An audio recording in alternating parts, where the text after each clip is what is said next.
नमस्कार। जानते हैं कभी कभी एक छोटा सा बस एक पल का इशारा जो कैमरे में कैद हो जाए वो पूरे देश में एक तूफान खड़ा कर सकता है।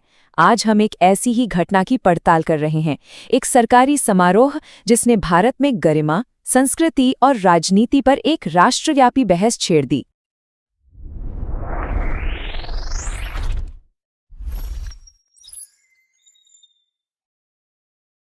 तो सवाल ये उठता है कि आखिर हुआ क्या था?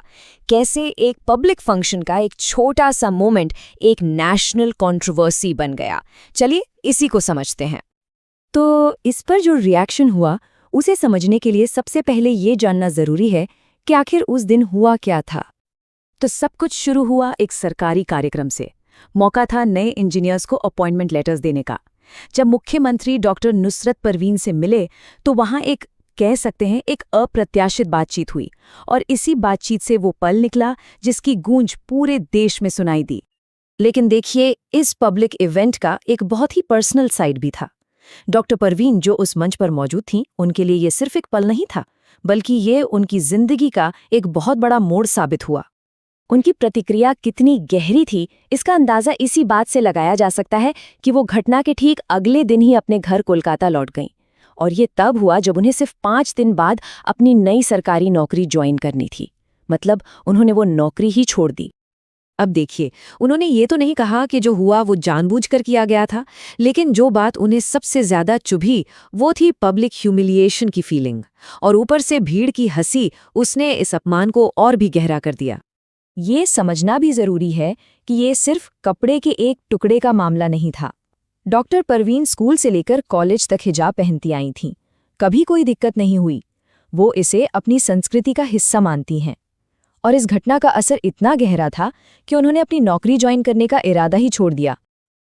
अब ये मामला सिर्फ एक पर्सनल एक्सपीरियंस तक सीमित नहीं रहा। बहुत जल्द ही इसने एक राजनीतिक तूफान का रूप ले लिया और इसमें दूसरे नेता भी कूद पड़े।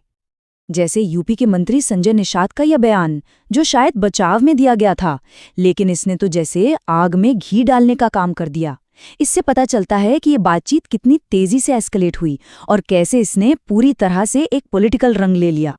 अब बात सिर्फ पॉलिटिकल कमेंट्स तक नहीं रुकी, मामला आगे बढ़ा और इसमें शामिल दोनों राजनेताओं के खिलाफ बाकायदा कानूनी शिकायतें दर्ज हो गईं। तो जैसा कि देख सकते हैं, 2 अलग अलग शिकायतें दर्ज हुईं। एक शिकायत बिहार के मुख्यमंत्री के खिलाफ थी ओरिजिनल एक्शन के लिए, और दूसरी यूपी के मंत्री के खिलाफ उनकी विवादित टिप्पणियों के लिए। और ये समझना बहुत जरूरी है कि ये जो धारा 354 लगाई गई है, ये कोई मामूली आरोप नहीं है।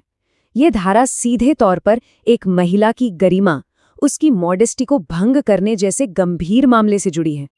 तो अब सवाल उठता है कि मौजूदा स्थिति क्या है? इस घटना के बाद सरकारी एक्शन भी हुए और इसके पर्सनल कॉन्सिक्वेंसेस भी सामने आए।